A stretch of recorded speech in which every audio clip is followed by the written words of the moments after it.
Hi hello నమస్తే. Welcome to my channel stories by Shiva. ఈరోజు నేను మీతో కొంచెం టెక్నికల్ టాపిక్ గురించి డిస్కస్ చేద్దాం అనుకుంటున్నాను.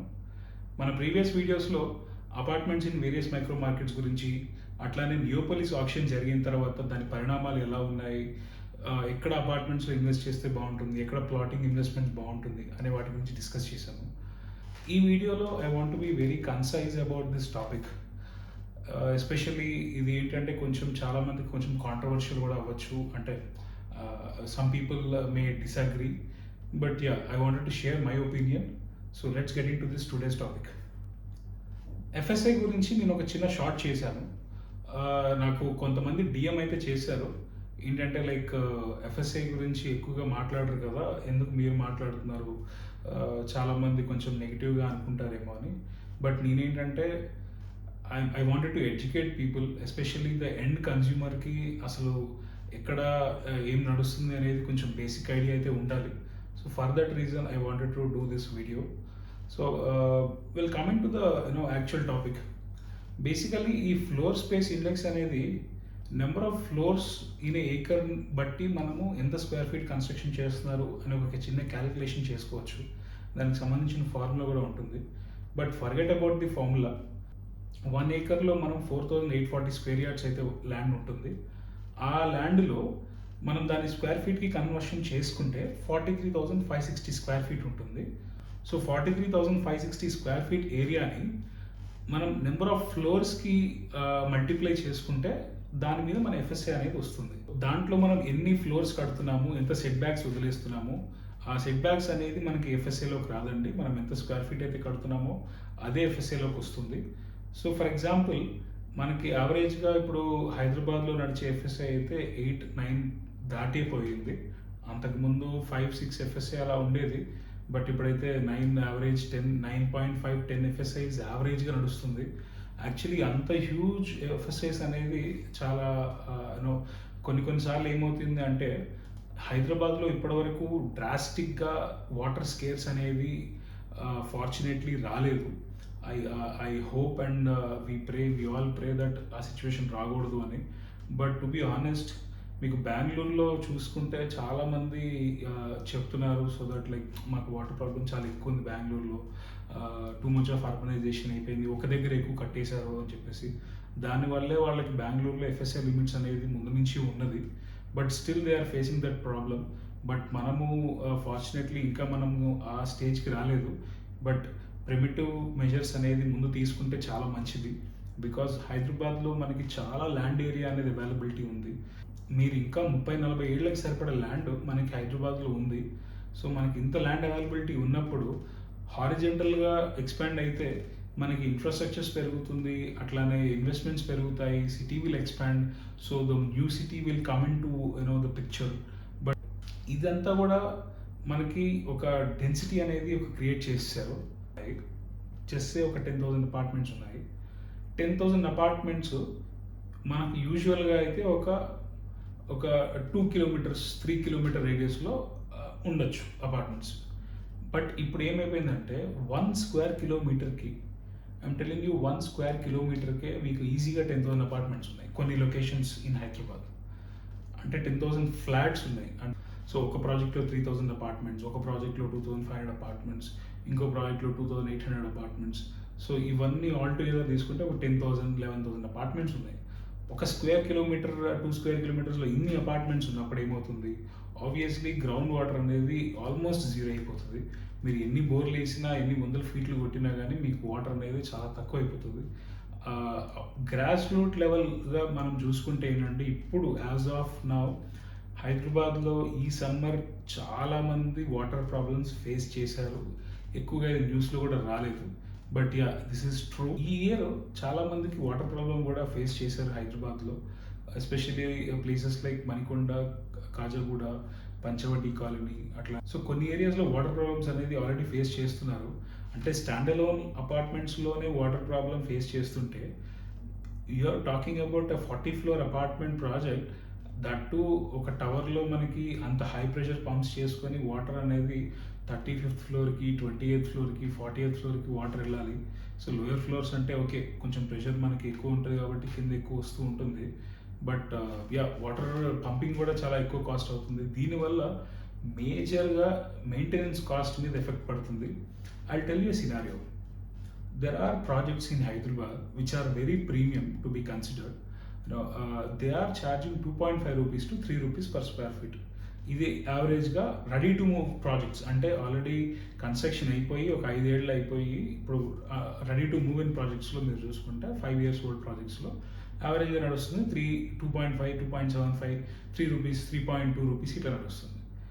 ఇప్పుడు అండర్ కన్స్ట్రక్షన్ ప్రాజెక్ట్స్లో అరౌండ్ 4 రూపీస్, 4.5 రూపీస్ నడుస్తుంది. దిస్ ఐఎమ్ టాకింగ్ ఇంకొక 1 yearలో హ్యాండ్ ఓవర్ అయ్యేవి, ఇంకొక 1.5 year లోపల హ్యాండ్ ఓవర్ అయ్యే ప్రాజెక్ట్స్లో నడిచే maintenance cost which is 4 rupees. But the projects which launched ఒక లాస్ట్ 8 months to 1 year గ్యాప్లో చూసుకుంటే వాళ్ళ మెయింటెనెన్స్ కాస్ట్ ఆల్రెడీ 5 రూపీస్, 6 రూపీస్కి వెళ్ళిపోయినాయి. And average square feet apartment in Hyderabad reach from 2400, 2500 square feet నుంచి ఇప్పుడు యావరేజ్గా హైదరాబాద్లో అపార్ట్మెంట్ అంటే 4500 స్క్వేర్ ఫీట్, 5000 స్క్వేర్ ఫీట్కి వెళ్ళిపోయాయి. And the average prices per square feet హైదరాబాద్లో 9000 రూపీస్కి, 10,000 రూపీస్ పర్ స్క్వేర్ ఫీట్కి టచ్ అయింది. దట్ మీన్స్ ఒక హై రైజ్ అపార్ట్మెంట్స్, ఇప్పుడు ఒక 40 floors, 50 floors అపార్ట్మెంట్స్లో నవడేస్ ఒక పెద్ద ట్రెండ్ ఏంటి అంటే 6000 square feet a single floor apartment. 6000 square feet ఇది అపార్ట్మెంట్ అండి, ఏ ఫంక్షన్ హాలో లేకపోతే బ్యాంక్వెట్ హాలో కాదు. 6000 square feet single floor apartment, 8000 square feet single floor, 11,000, 12,000, 15,000 square feet Asia's biggest apartment అలా కూడా మనకి వస్తున్నాయి. Of course I'm not commenting that ఎవరు కొంటారు ఏంటి అని, బికాస్ ప్రతిసారికి ఒక బెంట్లీకి కస్టమర్ ఉంటారు, మారుతికి కస్టమర్ ఉంటాడు. బట్ బెంట్లీకి ఎంతమంది కస్టమర్లు ఉంటారు, మారుతికి ఎంతమంది కస్టమర్లు ఉంటారు అనేది మనం చూడాలి. I'm not comparing the class here, I'm just comparing the product here. కాకపోతే ఇప్పుడు మనకి రీసేల్ ఆప్షన్స్ కూడా చూసుకుంటే, for example what is the appetite of a customer who can able to spend 7 crore rupees in an apartment. Let's say ఇప్పుడు ఒక 7,000 square feet flat ఉంది, అది ఇప్పుడు యావరేజ్గా 7 కోట్ల నుంచి 8 కోట్ల రూపాయలు అవుతుంది. I'm telling very bear minimum cost which is 8 crore rupees. 8 crore rupees అపార్ట్మెంట్కి వాళ్ళు లోన్కి వెళ్తారా, అది వెళ్తారా పక్కన పెట్టండి. Customer was already having a money, వాళ్ళు వచ్చి ఉంటున్నారు. అంత డబ్బులు పెట్టి కొనుక్కున్న పర్సన్కి ఆబ్వియస్లీ ఒక 3-4 years, 5 years, 6 yearsలో ఆ ఏరియా, ఆ ప్లేస్ కొంచెం బోర్ కొడుతుంది. Hill keep on change. So ఆ టెండెన్సీ అయితే ఉంటుంది. ఆ చేంజింగ్, ఆ ట్రాన్సిషన్ టైంలో ఆ 5,000, 7,000, 8,000 స్క్వేర్ ఫీట్ ఫ్లాట్స్లో ఎవరు రీసేల్కి కొంటారు? ఇప్పుడే అది మీకు 12,000, 13,000 రూపాయలు యావరేజ్గా పర్ స్క్వేర్ ఫీట్ ఉంది. ఆ టైంకి అది మీరు ఏమంటారంటే అప్రిసియేషన్ వచ్చింది 20,000, 22,000 పర్ స్క్వేర్ ఫీట్ అంటారు. Fair enough, okay. 22,000 square feet into a 7,000 square feet flat, which is costing you 15 crore, 16 crore rupees in a single apartment. This I am talking by 2029, 2030. Assume 2030 కూడా మనకి per acre 10 కోట్లు, 15 కోట్లు ఎకరానికి దొరికే lands ఉంటాయి, definitely ఉంటాయి. ఇప్పుడు కూడా మనకి పర్ ఏకర్ 15 crores అంటే సూపర్ లొకేషన్స్లో మంచి ల్యాండ్స్ ఉన్నాయి. పర్ ఏకర్ 10 crores అంటే కూడా సూపర్ లొకేషన్స్లో మంచి ల్యాండ్స్ ఉన్నాయి. బట్ ఇంత అర్బనైజేషన్ పెరగడానికి కారణం నేను ఒక వీడియోలో కూడా చెప్పాను, బాగా సెన్సిటివ్. 2019 ఎలక్షన్స్ తర్వాతే బాగా ఇది పెరిగింది అని. బికాజ్ 2 స్టేట్స్కి ఒకటే క్యాపిటల్ అవ్వటము, మొత్తం ఇన్వెస్ట్మెంట్స్ అంతా ఇక్కడికి డంప్ అవ్వటము, ప్రతి ఒక్కళ్ళు ఇక్కడే పార్క్ చేశారు. కోవిడ్ వల్ల అందరికీ ఎక్స్పెండిచర్స్ తగ్గిపోయినాయి. హ్యూజ్ కార్పస్ మెయింటైన్ చేశారు. ఈ కార్పస్ అంతా తీసుకొచ్చి హైదరాబాద్లో డంప్ చేశారు. సో ఏమైందంటే బిల్డర్స్కి అందరికీ కూడా వాళ్ళ బ్రేక్ ఈవెన్స్ వచ్చేసాయి. కొంటం స్టార్ట్ చేశారు and they are also starting constructing the higher FSIs. So there is a pause button now.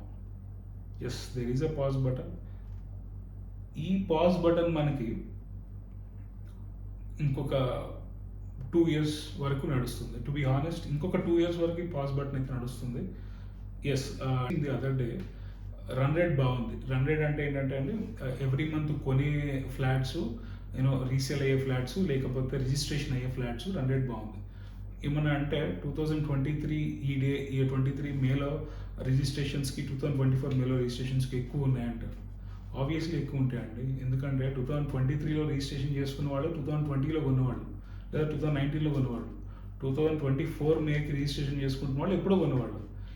ఇప్పుడు కొన్న వాళ్ళు ఎప్పుడు రిజిస్ట్రేషన్ చేసుకుంటున్నారు, వాళ్ళు అసలు ఇప్పుడు ఎంతమంది కొంటున్నారు అనేది చూడాలి. You don't go based on the registrations. That and all is just a gimmick. Always there is a demand for less than 2500 square feet flats కి ఇంకా డిమాండ్ అయితే ఉంది. మీరు కట్టట్లేదు అంతే. ఏమన్నా అంటే పీపుల్ అందరికీ చాలా పెద్ద అప్డేట్ వచ్చేసింది, వాళ్ళకి 6000 4000 స్క్వేర్ ఫీట్ లేకపోతే అసలు వాళ్ళు ఉండట్లేదు. కమాన్, 4000 స్క్వేర్ ఫీట్ అపార్ట్మెంట్కి 5 రూపీస్ మెయింటెనెన్స్ ఇస్తేనే 20,000 రూపాయలు అవుతుంది. 20,000 రూపాయలు అంటే ఒక 2 BHK ఒక ఫ్యామిలీ ఒక మంత్లీ రెంట్ మొత్తం మెయింటెనెన్స్ ఒకటి అయిపోతుంది కొన్ని లొకేషన్స్లో. అలాంటిది ఒక చిన్న అపార్ట్మెంట్ 4000 స్క్వేర్ ఫీట్ అపార్ట్మెంట్కి only maintenance cost is coming to 20,000. I have to tell you this. మణికొండలో ఒక అపార్ట్మెంట్లో 500 rupees per person water charge చేస్తున్నారు. అంటే ఒక 2 BHKలో ఒక నలుగురు ఉంటే నలుగురికి 8,000 రూపాయలు ఎవ్రీ మంత్ ఛార్జ్ చేస్తున్నారు వాళ్ళు. So every month they are charging only 8,000 రూపీస్ for only water plus 25,000 rent plus 2,500 rupees మెంట్ అన్నీ కలుపుకొని 40,000 అయింది. ఇదే 40,000కి వాళ్ళకి హ్యాపీగా అపార్ట్మెంట్ రెంట్కి ఉండొచ్చు in a big gated community. But ఏంటి అంటే లొకేషన్ అడ్వాంటేజ్ చూపించి ఇష్టం వచ్చినట్టుగా రేట్స్ పెట్ చేసి ఇదంతా కూడా ఒకదానికి లింక్ అవుతుందండి. That is FSI. ఎప్పుడైతే ఒకే ఏరియాలో ఎక్కువ టాలెస్ట్ టవర్స్ కట్టేశారో అక్కడ మనకి ఎక్కువగా డిమాండ్ అనేది క్రియేట్ చేశారు. అసలు 2006 ఆంధ్రప్రదేశ్ గవర్నమెంట్ ఆ పని చేయకపోయి ఉంటే ఇప్పుడు మనకు కూడా హైదరాబాద్లో FSI లిమిట్స్ ఉండేవి. అదేంటంటే అప్పుడు గవర్నమెంట్ ఒక ఆర్డర్ రిలీజ్ చేసింది, జియో 86 అని చెప్పి. ఎప్పుడైతే జియో 86 రిలీజ్ చేశారో రియల్ ఎస్టేట్ పాలసీస్లో చాలా మార్పులు జరిగాయి. మనకున్న సోకాల్డ్ FSI రూల్స్ అన్నీ కూడా దాన్ని వాళ్ళు స్క్రాప్ చేశారనమాట. అందుకని అప్పటి నుంచి మనకి హైదరాబాద్లో ఈవెన్ ఆఫ్టర్ బైఫర్కేషన్ కూడా తెలంగాణలో కానీ ఆంధ్రప్రదేశ్లో కానీ FSI లిమిట్స్ అనేవి లేవు. అది 2018-19 వరకు కొంచెం మనం ఎక్కువగా దాన్ని ఎక్స్ప్లాయిట్ చేయలేదు. సో ఇప్పుడు ఏమైపోయిందంటే మనకి గ్రోత్ కారిడార్ ఉంది, 100 feet రోడ్ పర్మిషన్స్ ఉన్నాయి, లేకపోతే ఎయిర్పోర్ట్ NOCs మనకు ఉన్నాయని చెప్పేసి ఆరామ్సే 40 floors 50 floors 60 floors కట్టేస్తున్నారు అనమాట. కొన్ని ప్రాజెక్ట్స్లో ఎట్లా ఉంది అంటే ఉన్న ఒక 8 acresలో ఒక 5 towers 6 towers కట్టేస్తున్నారు. ఆ 6 towers కూడా 50 floors కట్టేస్తున్నారు. సో దట్ హ్యూజ్ డెన్సిటీ అయిపోతుంది. ఇప్పుడు ఎక్కువ ఫ్లాట్స్ కట్టట్లేదండి, మీరు గుర్తుపెట్టుకోండి. తక్కువ ఫ్లాట్స్ కడుతున్నారు. 1 acreలో 100 ఫ్లాట్లు కట్టే కంటే 1 acreలో 50 ఫ్లాట్లు కడితే ఎక్కువ స్క్వేర్ ఫీట్ కట్టచ్చు. ఇది మీకు తెలుసా? ఎస్. ఇప్పుడు ఏంటంటే ఇప్పుడు వీళ్ళు ఈ ఆర్కిటెక్చర్ ఎలా ఉంటుంది అంటే మనకి ఒక 1 acreలో 100 ఫ్లాట్స్ 120 ఫ్లాట్స్ కట్టేటప్పుడు మనకు వచ్చే స్క్వేర్ ఫీట్ సెలబుల్ ఏరియా కంటే కూడా దాన్ని మనము ఒక 60 ఫ్లాట్స్ 70 ఫ్లాట్సే కడితే ఎక్కువ స్క్వేర్ ఫీట్ అనేది ఒక సింగిల్ ఫ్లాట్లో పెంచి తద్వారా మనకి ఎక్కువ స్క్వేర్ ఫీట్ రావచ్చు.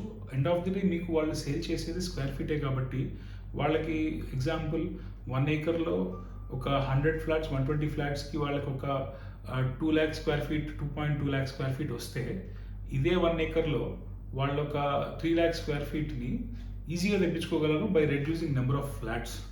So this is the power of FSI అనమాట.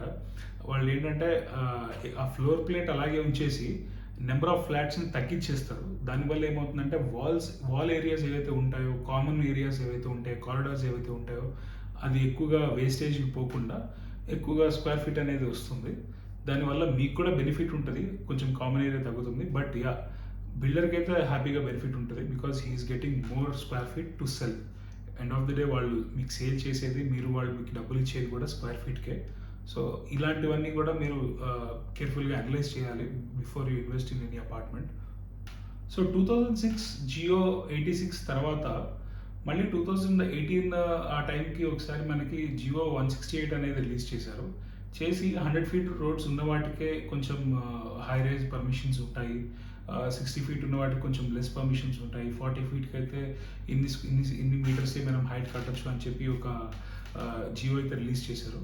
ఆ జియో తాలూకా లింక్ అనేది నేను మీకు పిన్ కామెంట్లో పెడతాను. సో అది ఒకసారి మీలో ఎవరికైతే ఇంట్రెస్ట్ ఉందో ఆ జియో అయితే చదువుకోండి. దాంట్లో చాలా ఇన్ఫర్మేషన్ ఉంటుంది. ఎన్ని ఫీట్ రోడ్స్కి ఎన్ని ఫ్లోర్స్ పర్మిషన్ ఇస్తారు, ఎన్ని ఫీట్స్ రోడ్కి మనకి ఇంత సెట్ బ్యాక్స్ అవసరం అనేది కూడా దాంట్లో ఉంటుంది. ఆ set backs also most important.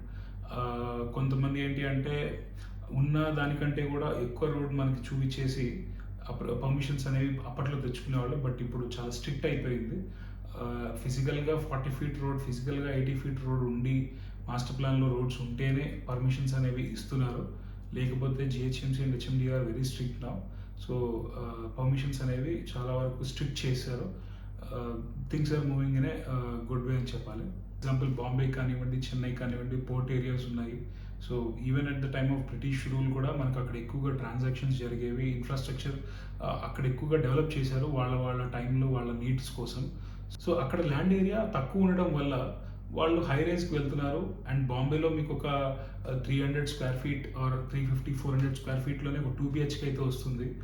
ఆ 300, 400 స్క్వేర్ ఫీట్ ఫ్లాట్ మీకు ఎంత ఉంటుందో తెలుసా? ఆల్మోస్ట్ ఒక 1 CR ఉంటుంది. That I'm talking 20,000 rupees per square feet అక్కడైతే యావరేజ్గా నడుస్తుంది. అందుకనే ఈవెన్ 400 స్క్వేర్ ఫీట్ కూడా మీకు ఆల్మోస్ట్ 1.2 CR అయితే ఉంటుంది. బట్ హైదరాబాద్లో అలా లేదు.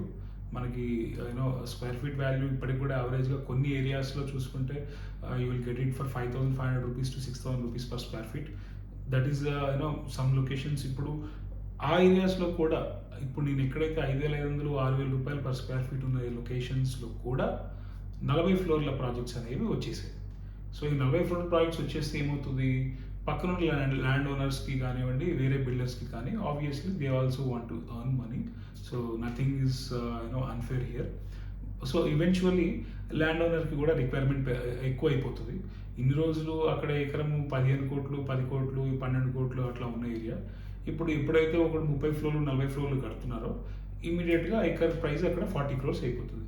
40 crores అయిపోయినప్పుడు ఏమవుతుంది, 40 ఫ్లోర్స్, 50 ఫ్లోర్స్ ఒక ఏరియాలో ఫస్ట్ కడుతున్నారో వాళ్ళకి యూజువల్లీ ఏమవుతుంది అంటే ఒక లెవెల్ బెనిఫిట్ అయితే ఉంటుంది. Because being the first player ఆయనకి కొంచెం బెనిఫిట్ ఉంటుంది. సేయింగ్ టర్మ్స్లో ల్యాండ్ ఓనర్స్తో వాళ్ళు మాట్లాడుకున్నప్పుడు కొంచెం డెవలప్మెంట్ చేస్తాము, ఎక్కువగా మనకి టైం కావాలి కన్స్ట్రక్షన్కి బికాస్ ఏరియా ఇంకా డెవలప్ అవ్వలేదు, ఇలాంటి టర్మ్స్ మాట్లాడుకున్నాము. సో డెవలప్మెంట్ అగ్రిమెంట్లోకి ఎంటర్ అయినప్పుడు ల్యాండ్ ఓనర్కి అటు బిల్డర్కి కూడా రిస్క్ ఫ్యాక్టర్ అనేది ఈక్వల్గా డిస్ట్రిబ్యూట్ అవుతుంది.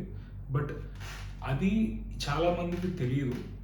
ఇప్పుడు ఏమవుతుందంటే ఆ పక్కన ఉన్న ల్యాండ్ ఏరియాస్ అంతా కూడా because of this 40 floors project land price అనేవి హ్యూజ్ అయిపోతాయి.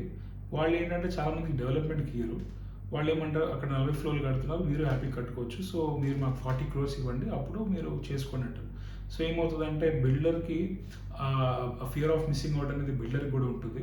ఆ లొకేషన్స్లో నేను ప్రాజెక్ట్ చేసుకుంటే నా కంపెనీ ఇంకా ఎక్కువ ప్రాఫిట్స్ వస్తుంది, ఎక్కువ లైమ్ లైట్లో ఉంటుంది, ఎక్కువ మార్కెట్లో ఉంటుంది అని చెప్పి వాళ్ళు ఎక్కువ రేట్కి కొనడానికి డిఫరెంట్ టర్మ్ షీట్ని వాళ్ళు చెప్పి ఎక్కువ రేట్కి కొంటారు. కొనేసి ఇప్పుడు ఆ బర్డన్ అంతా తీసుకొచ్చి మళ్ళీ ఎండ్ యూజర్ మీద వేస్తారు. అక్కడేమో డెవలప్మెంట్కి వాళ్ళు తీసుకొచ్చారు కాబట్టి ల్యాండ్ కాస్ట్ ఉండదు, ఓన్లీ డెవలప్మెంట్ కాస్ట్ ఉంటుంది, కొంచెం అడ్వాన్సెస్, అప్రూవల్స్ కాస్ట్ ఉంటుంది. So 6,000 rupees, 5,500 rupees per square feet make sense. ఎప్పుడైతే 40 కోట్లు పర్ ఏకర్ వస్తుందో అప్పుడు వాళ్ళు కొనుక్కొని 40 కోట్లకి వాళ్ళు కన్స్ట్రక్షన్ కాస్ట్ కూడా పెడితే వాళ్ళకి ఆ రేట్ వర్కౌట్ కాదు. సో డెఫినెట్లీ వాళ్ళు ఏం చేస్తారు, 8,000 రూపీస్ పర్ స్క్వేర్ ఫీట్ అమ్మేస్తారు. సో 8,000 రూపీస్ ఎప్పుడైతే అమ్ముతారో average buyer is getting killed. So average buyer అంటే ఇప్పుడు 8,000 rupees per square feet, you take a 1,600 square feet apartment which is a 2.5 BHK. So 1,600 square feet apartment ki 8,000 rupees ante almost అది 1.3 crore base price అవుతుంది, plus taxes, registrations కలుపుకొని 1.5 CR అయిపోతుంది. And this is continuing, this cycle is actually getting bigger and bigger. మన space ఎంతైతే ఫాస్ట్గా expand అవుతుందో ఇంత rates అనేవి ఎక్స్పాండ్ అవుతున్నాయి. ఈ రేట్స్ ఎక్స్పాండ్ అవుతున్నాయి కానీ మన ఇప్పుడు ఇన్ఫ్లేషన్ చూసుకోండి, గ్లోబల్ ట్రెండ్స్ చూసుకోండి, sign of wars in others countries, between the countries చూసుకోండి, people are not getting that much hikes, people promotions అవన్నీ ఎక్కువగా రావట్లేదు. If you see the trends for the last 2-3 years, మీ ఫ్రెండ్స్ ఎవరైనా people who working in వేరే software కంపెనీస్లో వాళ్ళ కంపెనీస్లో ఎలా ఉందని మీరు అడగండి, వాళ్ళే చెప్తారు. అపార్ట్మెంట్ ప్రైజెస్ పెరుగుతున్నాయి, ల్యాండ్ ప్రైజెస్ పెరుగుతున్నాయి, కన్స్ట్రక్షన్ కాస్ట్ పెరుగుతుంది, కానీ ఒక కన్జ్యూమర్కి వాళ్ళ జేబులో డబ్బులు వచ్చే మార్గాలు మాత్రం ఎక్కువ పెరగలేకపోతున్నాయి. Because all of them are based on IT sector అవ్వచ్చు, లేదా ప్రైవేట్ సెక్టర్ అవ్వచ్చు, they are dependent on their monthly incomes. Few of them are fortunate to get their passive incomes via rental incomes, or those are the kind of investors group మనం వాళ్ళకి చూసుకుంటే. But as a average consumer చూసుకుంటే వాళ్ళ appetite అనేది రోజు రోజుకి చాలా తగ్గిపోతుంది.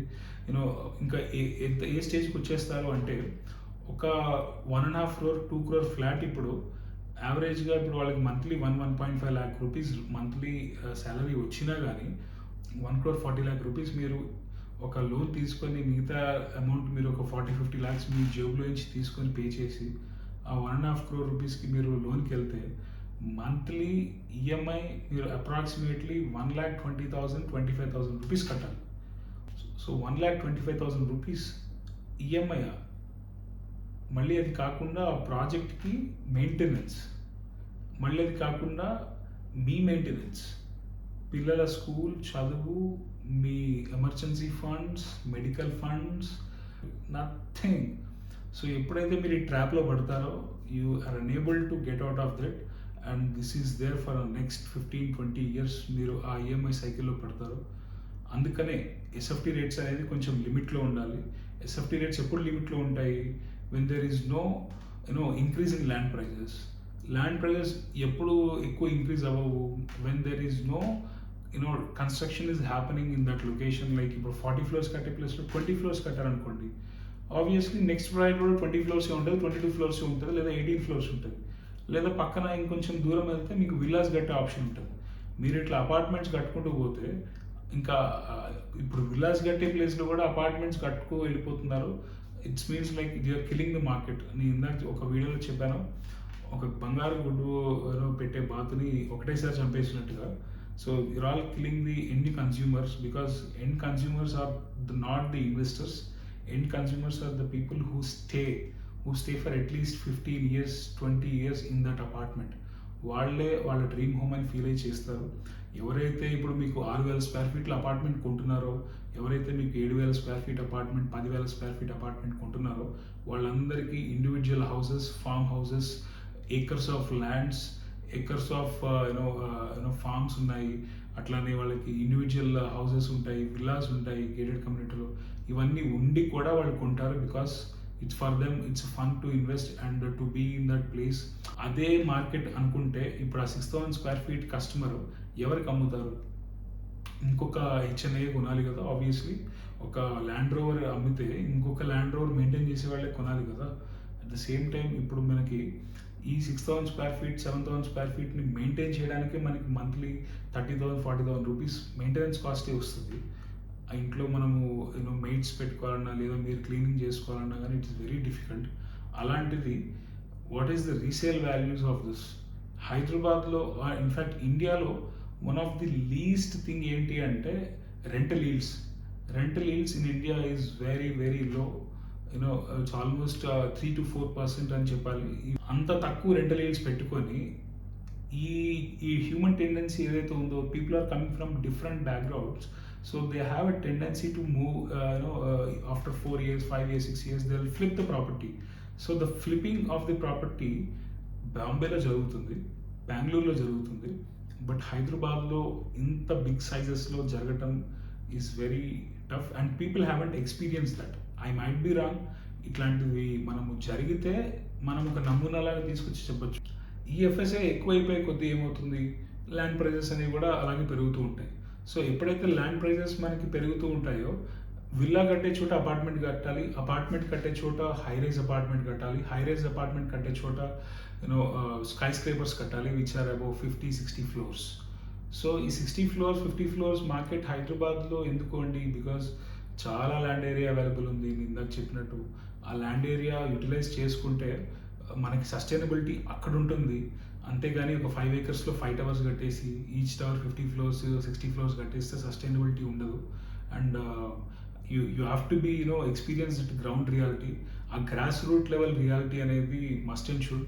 ఈవెన్ మీరందరూ బై చేసేటప్పుడు కూడా please be careful and think in that point of view. Always builder ఎలా ఆలోచిస్తారంటే అండి, I tell you very big secret, ఆ ల్యాండ్లో ఎగ్జిట్ గురించి ఆలోచిస్తారు. బిల్డర్ కొనంగానే ల్యాండ్ని ఈ ల్యాండ్లో నుంచి నేను ఎలా ఎగ్జిట్ అవ్వాలి, డెవలప్మెంట్కి తీసుకుంటే ఈ ల్యాండ్లో నుంచి నేను ఎలా ఎగ్జిట్ అవ్వాలి డెవలప్మెంట్ చేసి, ఇది ఎలాగైతే ఆలోచిస్తారో యాజ్ ఎ కన్జ్యూమర్ మీరు కూడా ఈ ప్రాపర్టీని నేను ఈరోజు కొంటున్నాను, దీని ఎగ్జిట్ నాకు ఎలా ఉంటుంది, this is very very very important. ఇది ప్లాన్ చేసుకోకుండా మీరు అపార్ట్మెంట్ అసలు కొంటమే ప్లాన్ చేయొద్దు. At the same time any property, not only అదే ఆటోమొబైల్స్లో చూడండి, కొన్ని కార్స్ మనకి ఎంత సేఫ్టీ లేకపోయినా కానీ మనం అదే కొంటూ ఉంటాము, ఎందుకంటే దానికి రీసేల్ వాల్యూ ఉంటుంది. కొన్ని కార్స్కి ఏంటంటే కొంచెం హై మెయింటెనెన్స్ కాస్ట్, అట్లనే మైలేజ్ తక్కువ ఇస్తుంది కాబట్టి దానికి the resale value is less. So as ఎగ్జాంపుల్గా చూసుకోవచ్చు. So these are my thoughts about FSI. So మీకు కూడా ఎటువంటి థాట్స్ ఏమన్నా ఉన్నా, మీకు ఎన్ని క్వశ్చన్స్ వచ్చినా, you can have my contact number in the description. మీరు కాల్ చేసి you can have a conversation. మీ డౌట్స్ ఏమన్నా ఉంటే we can have a 1-to-1 conversation and clear those doubts. ఇలాంటి ఎన్నో ఇంట్రెస్టింగ్ టాపిక్స్ కోసం ఛానల్ సబ్స్క్రైబ్ చేయండి. See you in next video. Thank you.